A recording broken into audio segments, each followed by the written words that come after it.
ഇടുക്കിയിൽ H1N1 രോഗം ബാധിച്ച് വയോധിക മരിച്ചു. മരിയാപുരം മണിപ്പാറ സ്വദേശിയാണ് മരിച്ചത്. കോട്ടയം മെഡിക്കൽ കോളേജിൽ ചികിത്സയിലിരിക്കെയാണ് മരണം.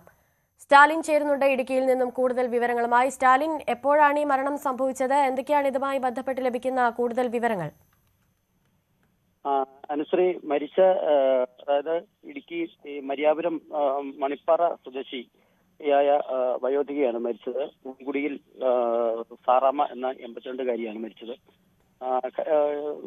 ഇവര് കുറച്ചു കാലങ്ങളായിട്ട് ശ്വാസകോശ സംബന്ധമായ അസുഖങ്ങളെ തുടർന്ന് ചികിത്സയിലൊക്കെ ഇരിക്കുന്നവരാണ്. എങ്കിലും ഈ കഴിഞ്ഞ ദിവസങ്ങളിലാണ് പനി ബാധിച്ച് തുടങ്ങിയത്. ഇവിടെ സമീപത്തെ ഒരു സ്വകാര്യ ആശുപത്രിയിലാണ് ആദ്യം പോയത്. അതിനുശേഷം ജില്ലാ ആശുപത്രിയിൽ മെഡിക്കൽ കോളേജിൽ പോവുകയും അതിനുശേഷമാണ് പിന്നീട് കോട്ടയം മെഡിക്കൽ കോളേജിലേക്ക് പോയത്.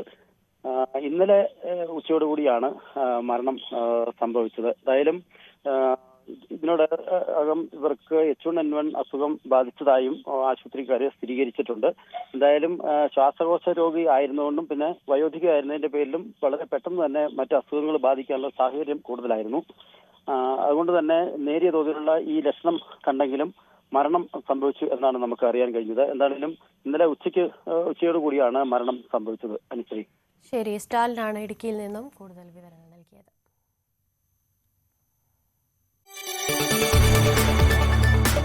കൂടുതൽ വാർത്തകൾക്ക് News18 Keralam YouTube channel subscribe ചെയ്യുക.